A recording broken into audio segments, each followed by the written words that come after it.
अस्सलाम वालेकुम। आज हम जो आगे पढ़ने वाले हैं, हमने कल डिफरेंट जो हैं चीज़ें पढ़ी थी that are concerned with the enzymes. आज हम पढ़ेंगे factors affecting on enzymes activities. तो ऐसी चीज़ें जो एंजाइम्स के ऊपर असरअंदाज होती हैं उनको हम डिस्कस करेंगे या स्टडी करेंगे। One is the factor affecting factors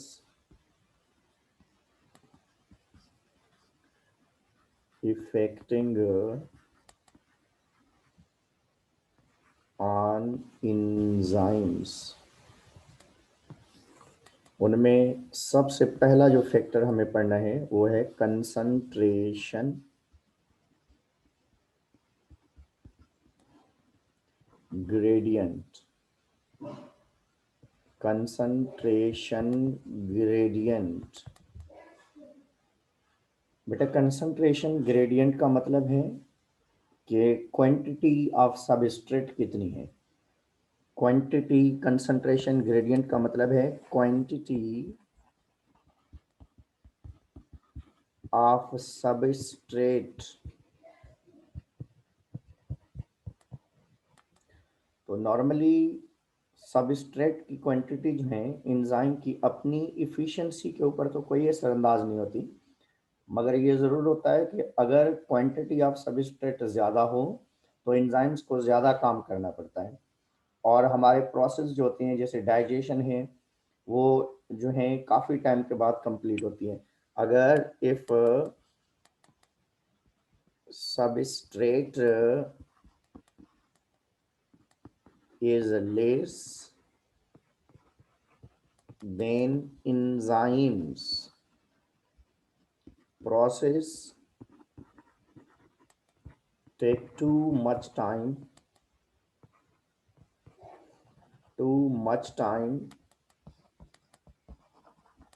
to complete। और उसके बाद जो है अगर enzyme if substrate is more than enzymes processes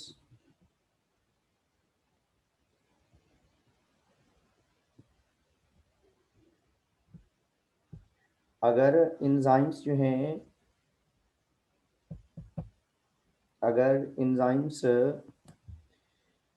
अगर एंजाइम्स जो हैं उनकी तादाद कम है और सबस्ट्रेट क्वांटिटी ज़्यादा है तो उस दौरान एंजाइम्स जो हैं वो ज़्यादा टाइम लेते हैं प्रोसेस लेने में। If enzyme then then enzyme process take too much time. अगर substrate is less enzyme process take less time. इधर आएगा लेस, सबस्ट्रेट लेस तो प्रोसेस भी less. Process take too much time hair.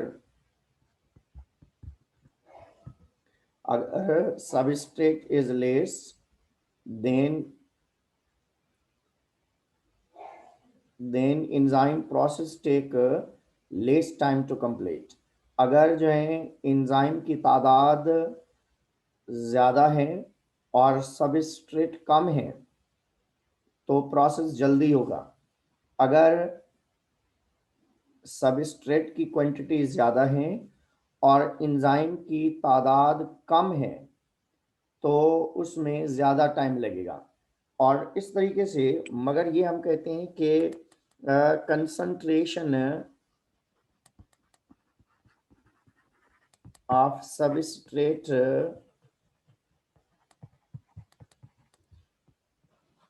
Effect on enzymes. Enzymes के ऊपर असरअंदाज ज़रूर होती है मगर किस लिहाज से होती हैं कि कभी कभार होता है क्वांटिटी ऑफ एंजाइम के लिहाज से। फॉर एग्जांपल ये एंजाइम है और इस जगह पे ये सबस्ट्रेट है और इस जगह पे ये रिएक्शन करने के लिए आ रहा है और रिएक्शन करने के बाद इसकी जो प्रोडक्ट है वो जमा होती जा रही है।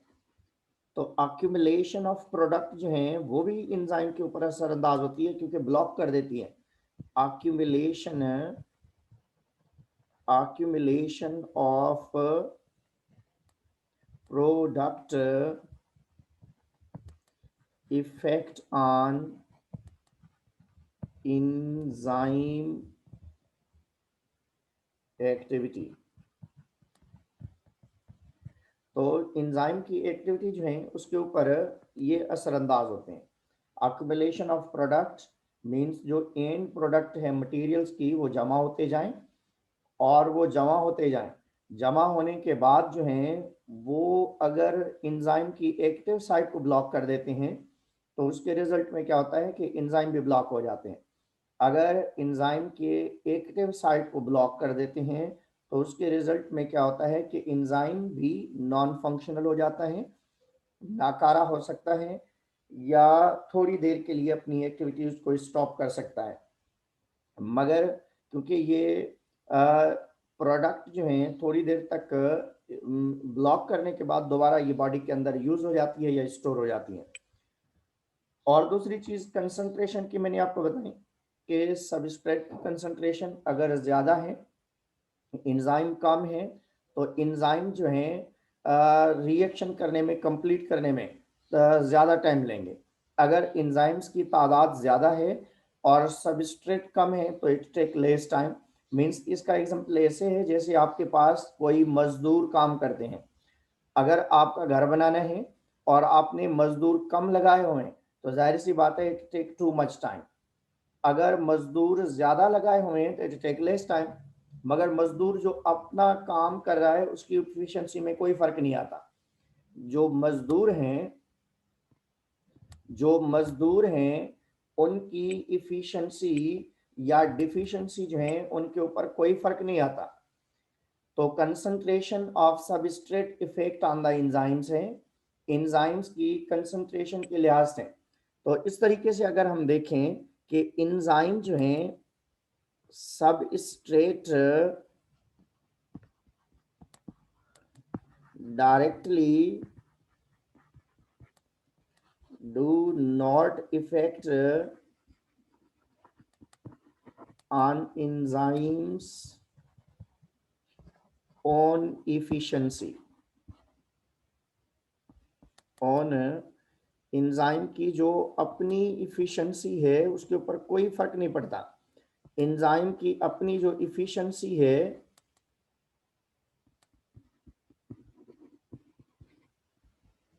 एंजाइम की अपनी जो इफिशिएंसी है, फॉर एग्जांपल एंजाइम कोई भी रिएक्शन अगर 5 मिनट में कर रहा है तो एंजाइम अपना रिएक्शन 5 मिनट में ही करेगा। ऐसे नहीं है कि क्वांटिटी बढ़ने या कम होने से एंजाइम अपने काम को रोक देगा या बढ़ा देगा। तो एंजाइम की जो अपनी इफिशिएंसी है वो सेम रहती है। क्वांटिटी ऑफ सबस्ट्रेट अगर बढ़े या कम हो तो एंजाइम, जैसे फॉर एग्जांपल मजदूर अगर ज़्यादा हो या कम हो, मजदूर का काम तो वही है, वर्कर का काम तो वही है। वो जो आप काम, मजदूर जो काम कर रहा है पहले वो कंप्लीट करेगा फिर दूसरा करेगा। मजदूर की अपनी दिहाड़ी का जो काम होता है उसकी इफिशिएंसी में तो कोई फर्क नहीं पड़ता। अगर मजदूर ज्यादा हो या कम हो, जितना मजदूर काम कर सकता है एक दिन में इतना ही करेगा, उससे ज्यादा तो नहीं कर सकता। तो इसी तरीके से क्योंकि एंजाइम्स जो हैं that are the worker of our body, ऐसे जैसे हमारी बॉडी की लेबर हो, मजदूर हो, तो हमारी बॉडी के अंदर एंजाइम्स जो काम करते हैं वो कंसंट्रेशन ग्रेडियंट के लिहाज से इसको इफेक्ट किया जाता है। और नंबर 2 पे हमने लिखा था इफेक्ट ऑफ टेम्परेचर।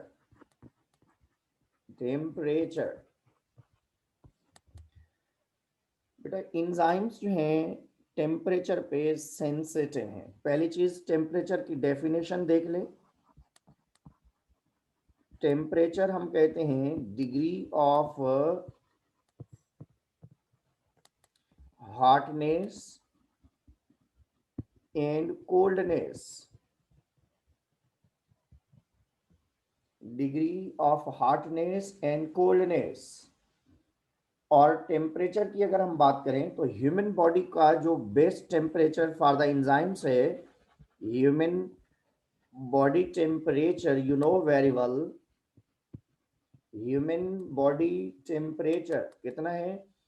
37 सेंटीग्रेड है, और इट्स इक्वल टू 98.6 फ़ारेनहाइट है, और इट्स इक्वल टू 310 केल्विन है।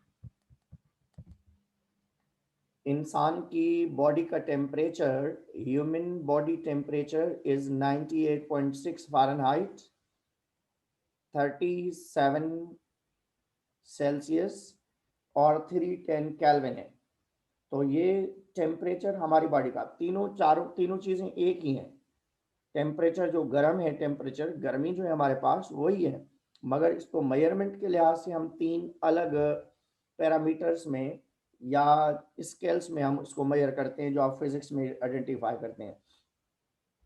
तो enzymes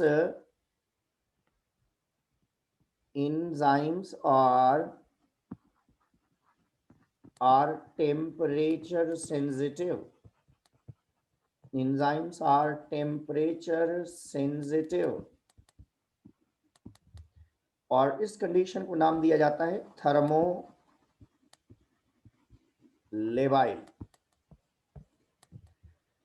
Enzymes are temperature sensitive. Enzymes are temperature sensitive. Enzymes जो हैं टेम्परेचर पे सेंसिटिव हैं, और उसी टेम्परेचर के लिहाज से enzymes वर्क करते हैं।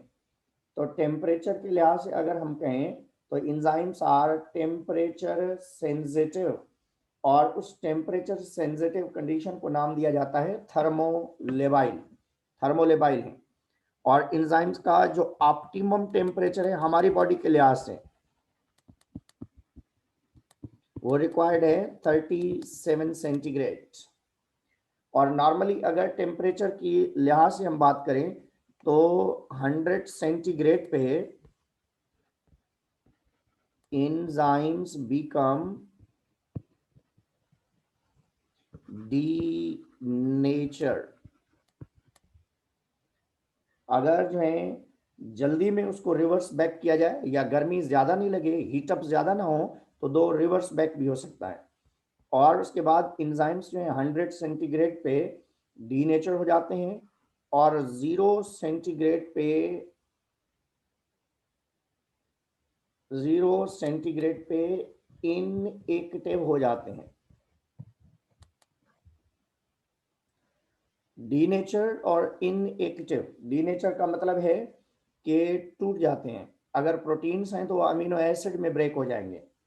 इनएक्टिव का मतलब है कि एंजाइम्स तो मौजूद हैं मगर वो काम नहीं कर रहे जितने तक उनको नॉर्मल इन्वायरमेंट नहीं मिलता। तो फॉर एग्जांपल आप जो हैं चिकन लेके आते हैं, फिश लेके आते हैं, या तमाम ऐसी चीज़ें लेके आते हैं जो आप फ्रीज़र में रखते हैं। तो इन फ्रीज़र या फ्रिज के अंदर रखने का मतलब ये होता है कि इन चीज़ों को आप प्रिजर्व करने की कोशिश कर रहे हैं। और प्रिजर्व करने का मतलब ये है कि आप अगर 0 सेंटीग्रेड या उससे कम सेंटीग्रेड पे इसको रखते हैं तो उस पर इनके एंजाइम्स वर्क नहीं करेंगे। तो आपको क्या मिलता है कि चीज़ें फ्रेश और ताज़ा मिलती हैं हमें।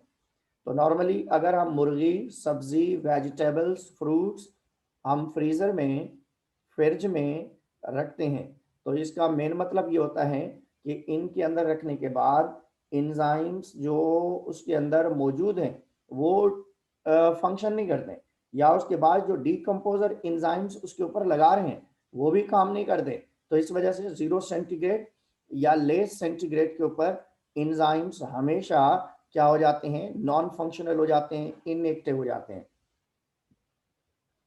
तो हमारी बॉडी के अंदर जो एंजाइम्स को टेम्परेचर रिक्वायर्ड है वो 37 सेंटीग्रेड। कभी कभार बेटा क्या होता है, हमें फीवर हो जाता है, हाई फीवर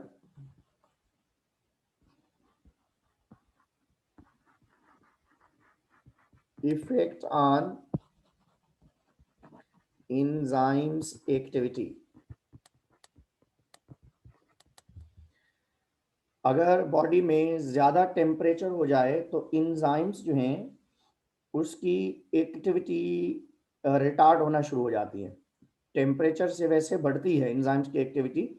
जब टेम्परेचर ज़्यादा बढ़ जाता है, हद से ज़्यादा बढ़ जाता है, हमारे पास जो इंजाइम्स वर्क कर सकते हैं 106 फ़ारेनहाइट से नीचे तक कर सकते हैं,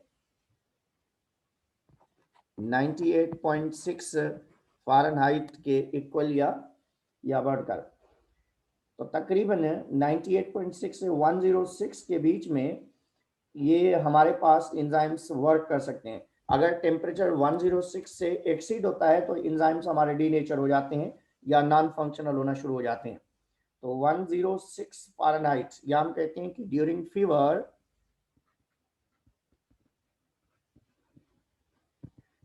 enzyme is stop their activities or slow down activities। तो इस वजह से आप देखें कि हमें वीकनेस होना शुरू हो जाती है, हमें थकावट, मीन्स जैसे बुखार आता है तो उसी टाइम हमें पता चल जाता है कि हमें फीवर वाली कैफियत है, बुखार हो रहा है। फीवर बुखार वाली कंडीशन जो है ये ज़्यादातर हमें क्यों फील होती है, क्योंकि हमारी बॉडी के अंदर ये इंजाइम्स जो हैं प्रॉपरली वर्क नहीं कर पा रहे होते हैं। तो इंजाइम्स प्रॉपरली वर्क न करने की वजह से क्या होता है कि इंजाइम्स जो हैं न वर्क करने की वजह से हमारे पास एटीपी एनर्जी नहीं बनती। एटीपी या एनर्जी न बनने की वजह से हमें वीकनेस होती है, हम प्रॉपरली जो है वर्क नहीं कर सकते। तो इंजाइम्स प्रॉपरली वर्क क्यों नहीं कर सकते, क्योंकि enzymes are thermolabile in nature. Enzymes क्या है, हीट सेंसिटिव है। अब इस सेंसिटिविटी के बाद हमारे पास थर्ड फैक्टर है, enzymes are pH sensitive। pH कहते किस चीज को है, pH कहा जाता है पावर ऑफ हाइड्रोजन को। pH कहा जाता है पावर ऑफ हाइड्रोजन को, या कहा जाता है anti log of hydrogen ion. और पीएच के लिहाज से हमारे पास स्केल होता है, कोई भी सोल्यूशन लेते हैं तो उसका कोई ना कोई पीएच जरूर होता है। तो 7 अगर पीएच हो तो उसको हम न्यूट्रल कहते हैं, 7 से 0 तक हो तो उसके लिए आप एसिडिक का वर्ड यूज करते हैं, 7 से 14 के बीच में हो तो उसको हम बेसिक कहते हैं। तो आप जान लें कि 7 से कम हो 0 तक तो एसिडिक, 7 हो तो न्यूट्रल, 7 से ज़्यादा 14 तक तो दैट शो द बेसिक। तो इंजाइम कुछ न्यूट्रल पे, कुछ एसिडिक पे, कुछ बेसिक पे वर्क करते हैं, that depend on the condition. जो ब्लड वाले इंजाइम्स हैं, ब्लड इंजाइम्स हैं that work on 7.35 to 7.45 pH, because this is the blood pH।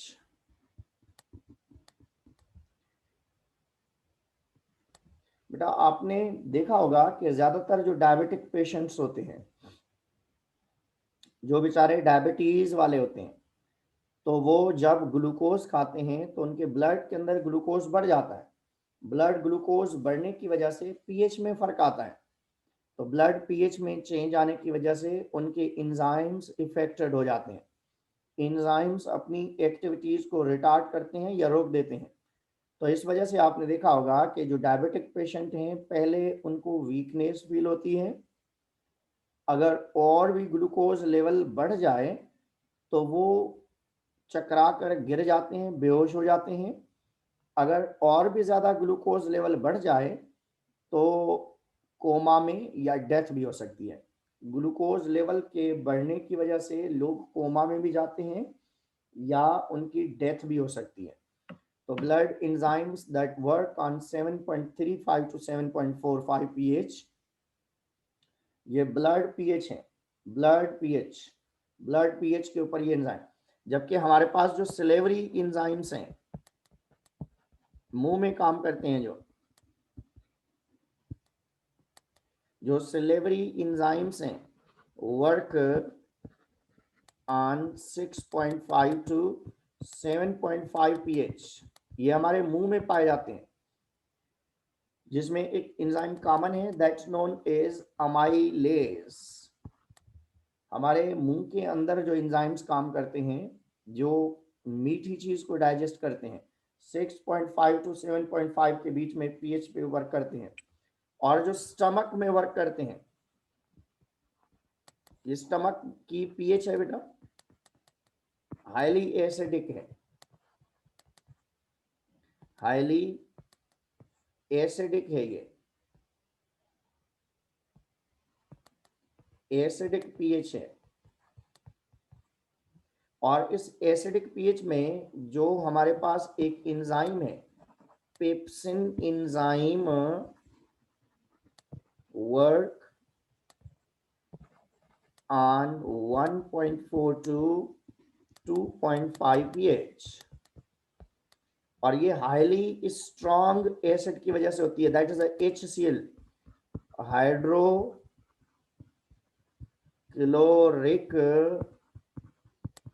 Acid की वजह से है।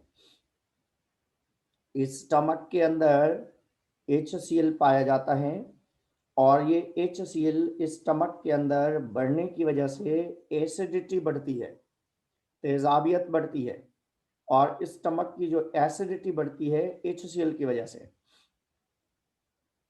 और ये पीएच एसिडिटी के लिहाज से अगर हम देखें तो स्टमक के अंदर HCl बढ़ने की वजह से पेप्सिन काम कर पाता है। पेप्सिन हाईली एसिडिक पीएच पे वर्क करता है। और उसके बाद स्मॉल इंटेस्टाइनल एंजाइम्स हैं,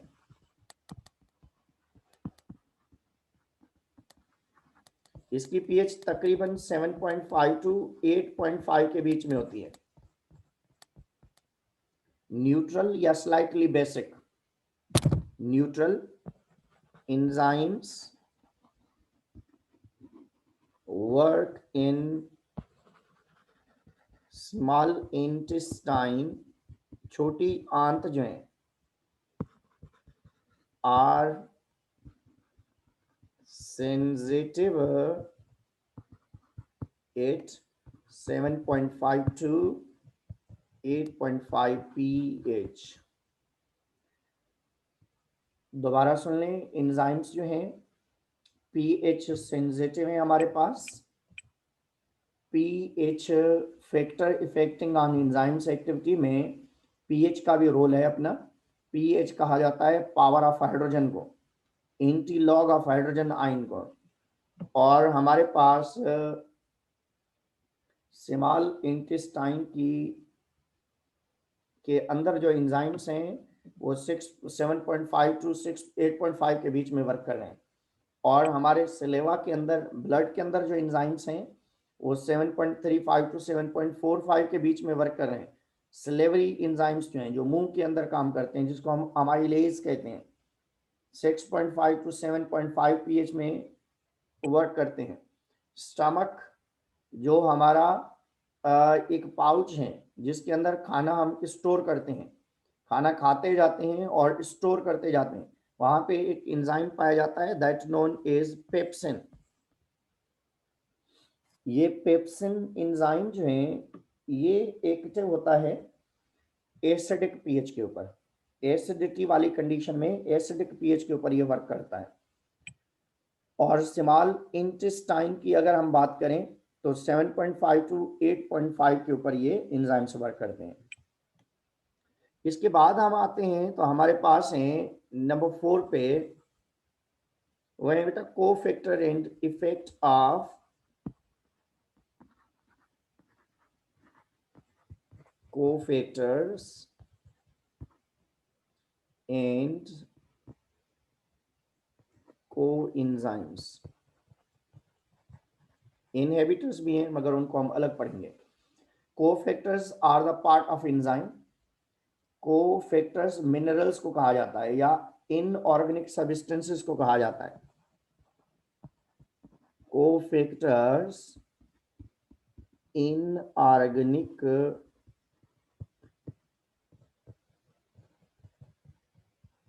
prosthetic group of holo enzymes हैं ये, are also known as conjugated enzymes। Inorganic prosthetic group of holo enzyme या कॉन्जुगेटेड एंजाइम कहा जाता है।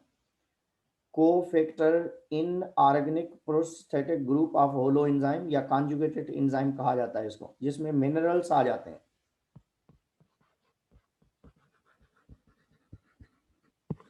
ऑलमोस्ट इनऑर्गेनिक, जैसे हमें कहा जाता है कि आप मिनरल वाटर पिया करें, या नॉर्मली मिनरल वाटर का मतलब ये नहीं कि वो साफ है इस वजह से। मिनरल वाटर का मतलब है that possess number of minerals that are required for your body. तो ऐसे मिनरल्स जो आपकी बॉडी के अंदर दरकार हैं, रिक्वायर्ड हैं, उनको यकीनी बनाने के लिए आपको मिनरल वाटर पीना चाहिए। या ऐसा पानी जिसकी टेस्ट की हुई हो, जिसके अंदर क्वांटिटी मिनरल्स की ज्यादा या कम नहीं हो। नॉर्मली जो आपको चीजें चाहिए वो आप पीते हैं। And other are the coenzymes. Coenzymes का मतलब है कि ऑर्गेनिक प्रोस्थेटिक ग्रुप है। Organic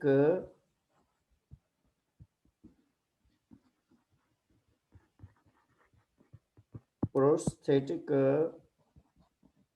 group of the enzymes हैं ये ऑर्गेनिक मटेरियल से हमें मिलते हैं,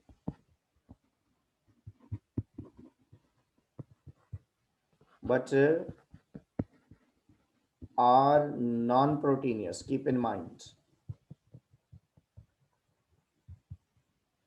मीन्स ये ऑर्गेनिक जरूर है मगर नॉन प्रोटीनियस हैं।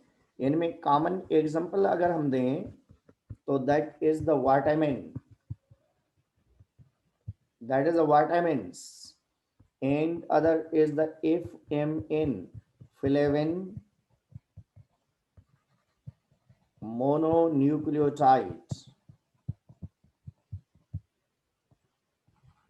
बहुत सारी और भी चीजें हैं जो एज ए को एंजाइम यूज होती हैं। को एंजाइम का मतलब है एंजाइम के साथ यूज होती हैं, एनएडी भी यूज होता है। को फैक्टर्स और को एंजाइम्स का मतलब ये है कि को फैक्टर्स जो हैं ऐसे सब्सटेंसेस हैं जो इनऑर्गेनिक हैं। को फैक्टर्स ऐसे सब्सटेंसेस हैं जो इनऑर्गेनिक हैं।